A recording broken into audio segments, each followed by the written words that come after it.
اللہ کا ایک بندہ تھا، وہ بازار سے گزر رہا تھا، بلکہ اس کی رحمتیں بہانے ڈھونڈتی ہیں، ذرا دیکھیے منظر۔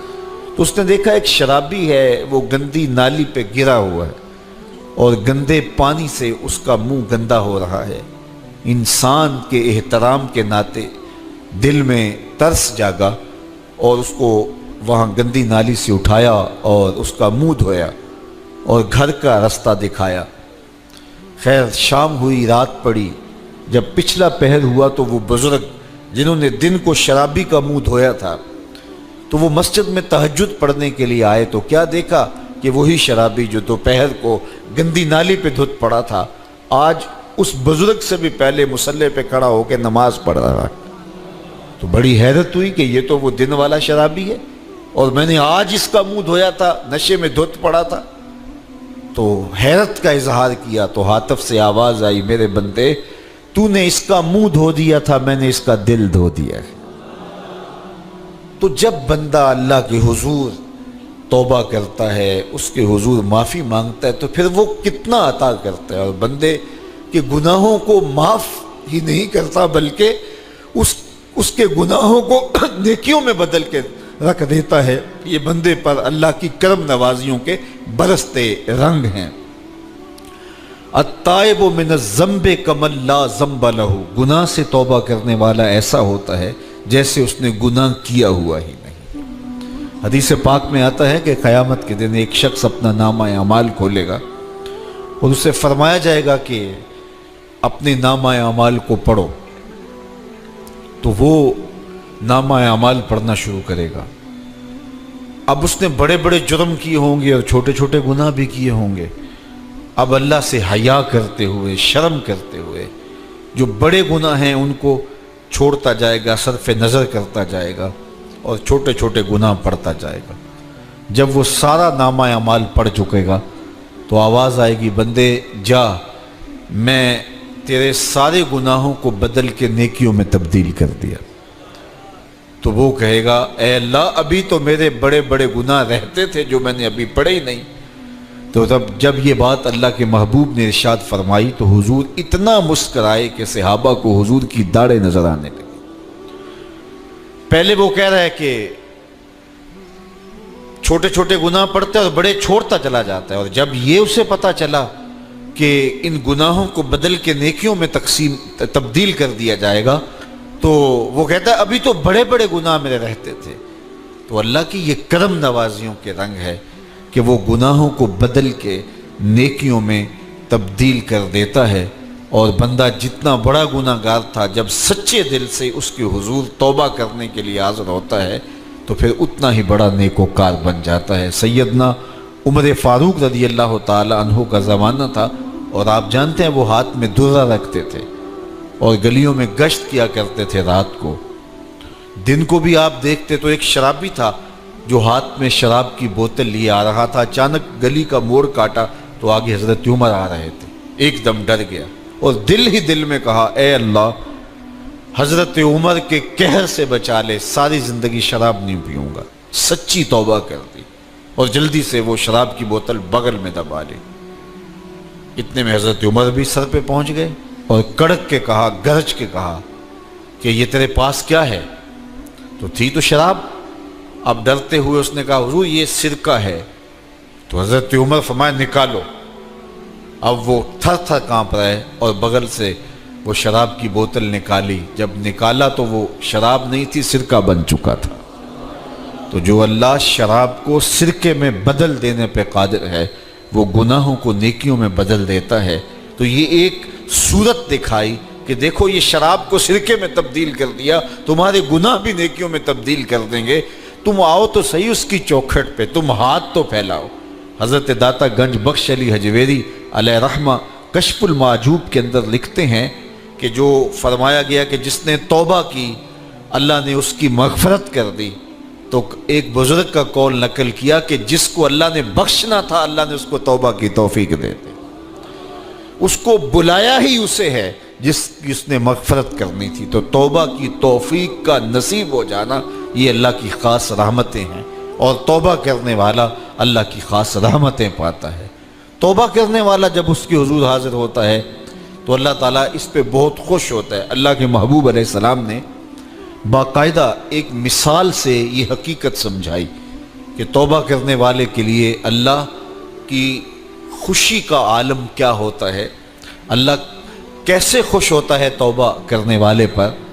تو حضور نے ارشاد فرمایا ایک بندہ لمبا سفر کر کے اور صحرا کے اندر ایک لمبے سفر پہ تھا، تو راستے کے اندر اس نے چند لمحوں کے لیے سستانے کے لیے، دوپہر کاٹنے کے لیے ایک درخت کے ساتھ اپنا جانور باندھا اور خود سو گیا۔ اس کا خیال تھا چند لمحوں کے لیے آنکھوں کی نیند نکالوں گا اور آگے بڑھ جاؤں گا، اس لیے اس نے سامان بھی، سواری اونٹ کے اوپر جو لدا ہوا سامان تھا، اس میں کھانا تھا، پینا تھا، دیگر ضروریات کی چیزیں تھیں، تو وہ بھی نہیں اتارا، کجاوے پر ہی پڑا رہا کہ چند لمحوں کے لیے میں نے کمر سیدھی کرنی اور آگے چلے جانا ہے۔ تو تھوڑی دیر کے بعد اس کی آنکھ کھلی تو کیا دیکھتا ہے کہ اونٹ ماں ساز و سامان کے غائب ہے۔ تو صحرا میں اونٹ کا گم جانا زندگی گم جانے کے مترادف ہے۔ تا حد نظر نہ کوئی آبادی، نہ کوئی انسانی وجود، تو پھر زندگی نہیں، موت کے منہ میں اپنے آپ کو دھکیل لینا ہے جنگل میں اگر آپ کے پاس کچھ باقی نہیں بچتا ہے۔ تو اس نے دیکھا کہ سواری غائب ہے، سواری غائب ہے تو اس کے اوپر جو سامان تھا وہ بھی غائب ہے، تو وہ دائیں بائیں بھاگا دوڑا اس خیال سے کہ میں جو ہے وہ اپنی سواری کو تلاش کر لوں، لیکن سواری نہیں مل پائی۔ تو پھر وہ دوبارہ آیا اور اسی جگہ بیٹھ گیا، اب موت کا انتظار کرنے لگا۔ چونکہ صحرا میں سواری گم گئی اور میلوں تک انسانی آبادی ہی نہیں ہے، تو وہیں پیاس سے ہلکان ہوا، بے چین ہوا، وہاں درخت کے ساتھ ٹیک لگا کے موت کا منتظر ہو کے بیٹھ جاتا ہے، اور یوں بیٹھے بیٹھے اس کی آنکھ لگ جاتی ہے۔ اچانک اس کی آنکھ کھلتی ہے تو کیا دیکھتا ہے کہ اونٹ ماں ساز و سامان کے پاس کھڑا ہے۔ تو اونٹ کا ملنا زندگی مل جانا تھا، تو وہ اتنا خوش ہوا کہ خوشی سے اس کی زبان بل کھا گئی۔ وہ کیا کسی نے کہا نا کہ جب بھی تیری قربت کے امکان نظر آئے ہم اتنے خوش ہوئے کہ پریشان نظر آئے۔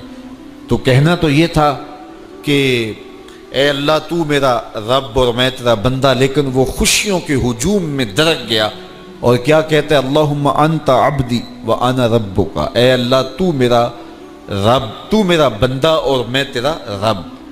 تو اس قدر وہ خوشیوں میں درک گیا کہ اس کو اپنی زبان پہ قابو اور کنٹرول نہ رہا۔ کسی کے آنے سے ایسے ہوش اڑے ساقی کے، شراب سیخ پہ ڈالی اور بوتل میں کباب۔ تو کہتا ہے اللہم انت عبدی وانا ربک، تو میرا بندہ اور میں تیرا رب۔ تو یہ اس کی زبان قابو میں نہ رہی اور وہ بل کھا گیا، خوشیوں کا ہجوم ایسا ہوا۔ تو اللہ کے محبوب نے یہ مثال بیان کرنے کے بعد ارشاد کیا، مجھے بتاؤ اس بندے کو کتنی خوشی ہوئی کہ زبان پہ قابو نہیں، جذبات پہ کنٹرول نہیں، کہنا کچھ ہے بول کچھ رہا ہے۔ تو صحابہ نے عرض کی حضور بہت خوشی ہے۔ تو فرمایا جس طرح یہ بندہ اونٹ کے ملنے پر واپس آنے پہ خوش ہوا، حتیٰ کہ خوشیوں کے ہجوم میں اس کی زبان بھی قابو میں نہیں رہی، یہ بتا رہا ہے خوشیوں کے وفور کا عالم اور مسرتوں اور جو ہے وہ خوشیوں کی کثرت کا عالم بتا رہا ہے۔ تو فرمایا یہ بڑا خوش ہوا جب کوئی بندہ پلٹ کے مالک کی دہلیز پہ آتا ہے، اللہ اس سے بھی زیادہ خوش ہوتا ہے کہ میرا بندہ میری چوکھٹ پہ آ گیا۔ تو پھر اللہ یہ نہیں دیکھتا کہ اس کے گناہ کتنے، سمندر کی جھاگ کے برابر بھی گناہ ہو تو معاف کر دیے جاتے ہیں، اس لیے کہ میرا بندہ پلٹ کے میری چوکھٹ پہ آیا ہے۔ تو توبہ اللہ کو محبوب ہے، اللہ کو مطلوب ہے، اللہ کو چاہیے کہ بندہ اس کے حضور آئے اور پھر اللہ جل شانہ اس کی مغفرت و بخشش فرما دیتا ہے۔ یہ موسم نور کے موسم ہے۔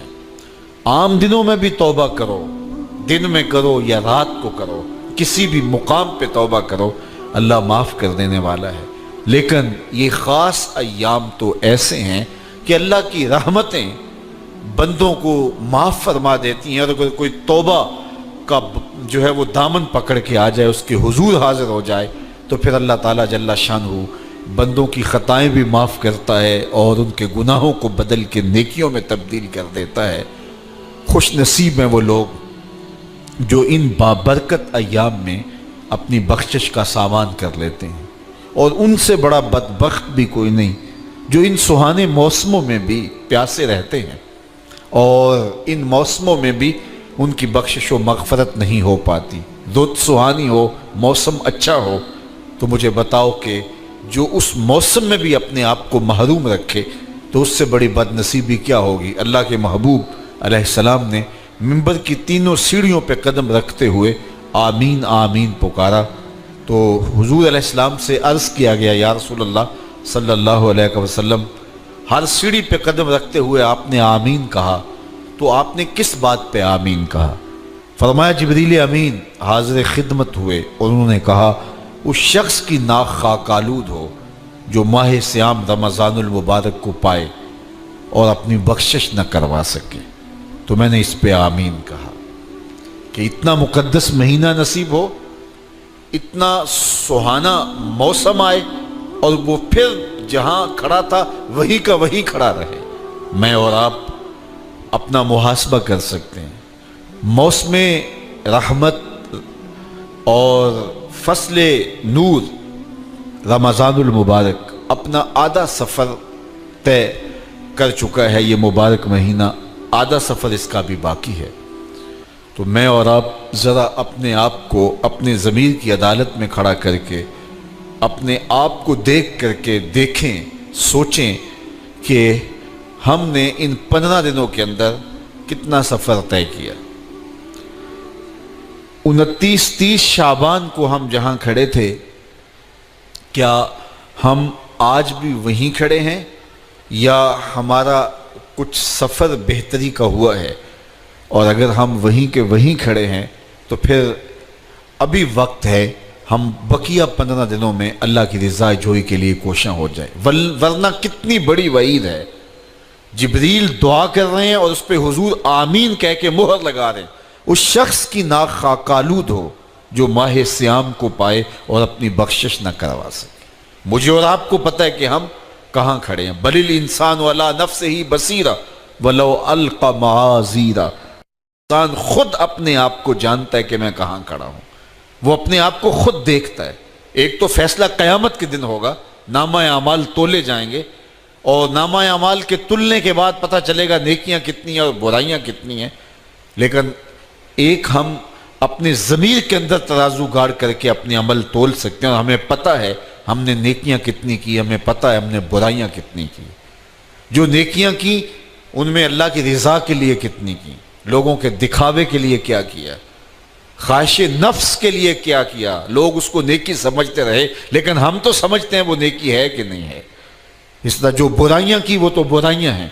تو میں اور آپ اپنے ضمیر کی عدالت میں ترازو گاڑ لیں اور اپنے اعمال کو ابھی تول لیں۔ فرمایا گیا حاسبوا قبل ان تحاسبوا، قبل اس سے کہ تمہارا حساب کیا جائے تم اپنا حساب پہلے ہی کر لو۔ تو اپنے اندر کی ستھرائی، اپنے اندر کی پاکیزگی